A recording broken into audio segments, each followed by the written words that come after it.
Thanks, man. All right, questions for Coach Doege. Justin? Just overall impressions of, I know it's only day one, but Right. just, what did you like about the quarterbacks and what they showed? I thought they operated really well, especially the two older ones, Noah and Braden. We've seen the same looks from spring to summer till now, so they actually have a bit of an understanding what they're getting, and they were able to process through things pretty quickly. I think you're at a disadvantage a little bit as an offense when you're not in pads, because the rush, anytime you're going against a defense, the rush just gets on you quicker. Yeah.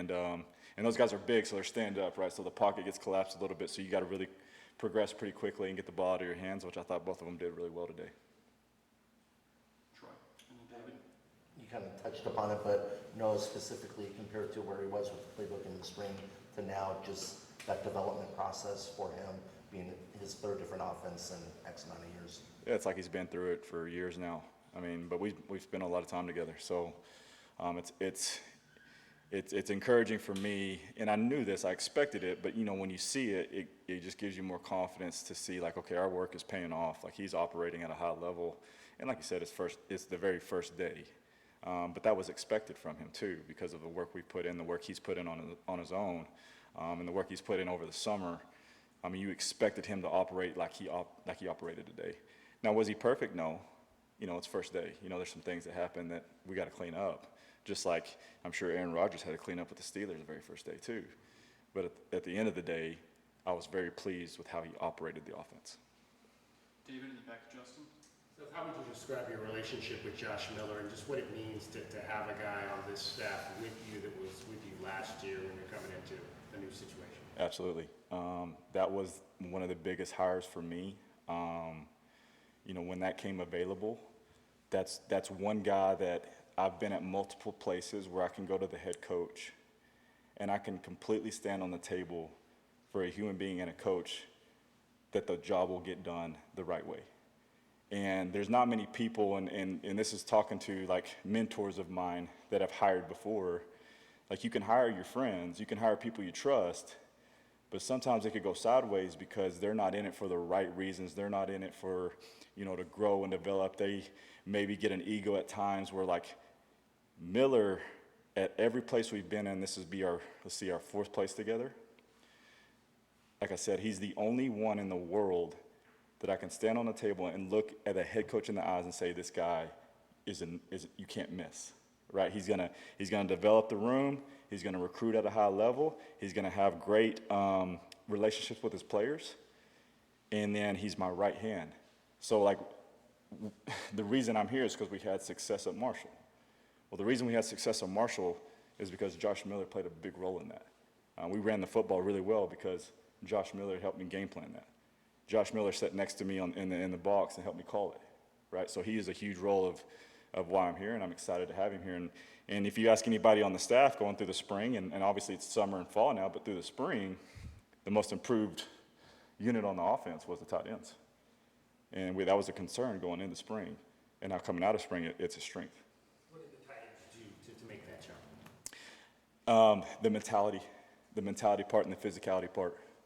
TP specifically just comes to mind because of his physical stature. This dude is 6'6", 250 plus. He looks exactly what you want him to look like. But when he came across, like when it's a divide zone player, he had to insert if he's blocking on the perimeter. If the years before, and I'm not saying it's anybody's fault, but the years before, he was just, it wasn't the violent nature that you wanted that position to have. And now with Coach Miller's,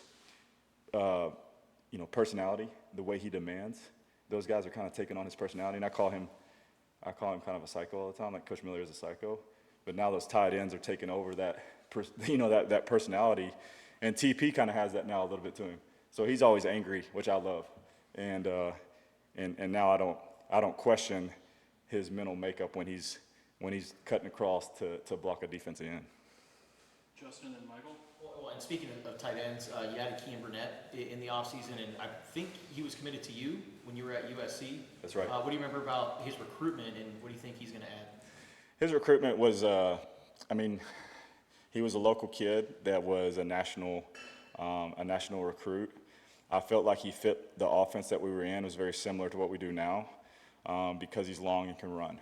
And I didn't want, like when I was at USC, the same thing that we do here is we don't want to recruit just a 6'6", 260-pound extra O-lineman that can run just a little bit better, right? Like if I'm going to put a tight end on the field, we better have value to throw him the football, okay? Because other than like a goal line situation, I want that guy to be circled on a depth chart or a game plan situation of like, hey, we got to know where this guy is at all times.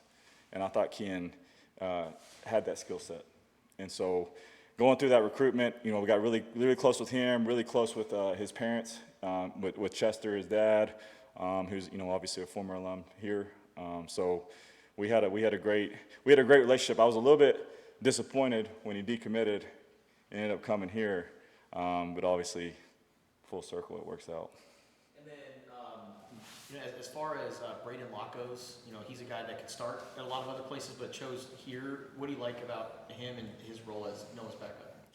The most important part of his role is being a great teammate, and he's a great teammate. All right? You can't find a really good quarterback that doesn't have an ego, some sort of confident ego, right? Usually that confident ego makes them who they are. Like I've never been around a good quarterback that was just like, man, this guy's like the most humble person ever. Silently, he does have an ego, okay? So Locke has an ego, there's no doubt. Locke believes in himself, and Locke knows he can play his position. But to play the role that he's playing in, to be the two, and to be ready at any given moment, you have to be a great teammate. And he's been a great teammate. He's mature, all right? He can process extremely well. Him and Sawyer Anderson is like attached to this dude's hip 24/7. And Sawyer's progress has been through the roof too, just because he's around Locke, and Locke's taking him under his wing, teaching him everything he needs to know. So I'm excited about him. And like, if anything were to happen and he had to go in the game, I'd be very confident that we could still score points. Michael and then Jason. Sort of a follow-up to what Justin was asking about. When he came here, I think there were 2 quarterbacks in the room. Obviously, you needed more. So when you set about the process of filling out the quarterback room, what were you looking for, and how do you kind of hope to structure it for both short-term and long-term? Yeah, now it's a discussion I actually had with Coach Brennan when I first got here, because you have a really special quarterback that's your starter. But what happens if your starter's not available? Is your season over? So to me, developing and putting more importance into the backup quarterback role was huge for me. I go back to my Marshall experience. We brought a kid in that we thought was going to play. He ended up not. He ended up quitting. And then we brought another kid in that ended up beating out Braylon. But Braylon ended up being, he kept progressing, kept getting better, and ended up being our best player. Well, we won a conference championship. We won a conference championship in that league because technically our backup quarterback was really, really talented. And so I'll never go into a season feeling like, okay, my backup's just okay. Like he may not be ready, he's talented, but he's not ready. I'm always going to feel like I need to go into a season with a guy that can win games. And if he were to play, you don't have to change up everything that you're doing, and the team feels very strong that you can still go score points and win games. Jason and then Damian. How do you get it through to the offense that pace and urgency is important and critical to how your offense operates? It's a process, just like you said, but it's an everyday. I mean, we preach it, we demand it every single day, right? And you guys have been at practice. You hear me. I'm chasing them down. Our coaches are bought in. They're chasing them down. We're chasing the ball with them. We're demanding them to have our tempo mechanics from a skill level to get the ball back to the middle official and get our eyes to the sideline and get the signal. We demand the quarterbacks to make sure that they're pushing the tempo as well. So it's just a demand every single day. And part of day one and part of fall camp, anytime you go from training to football, there's a little bit of difference of condition, right? And so you get to the later parts of today's practice, and now you got really challenging your mental, physical, and emotional toughness to get set and play fast. And then going through that, when you watch the tape, Okay, here's an opportunity for us to correct it again and demand it again. And it's not just like taken lightly. It's not like, okay, guys, we gotta play a little bit faster. No, it's intentionally like, listen, this is not the standard. This is not red line. Red line is 100%, 100 miles per hour, 100 miles per hour, 100% of the time, and that's how we're going to play on offense, right? So, especially when we're playing with tempo. Damian and then Jenna.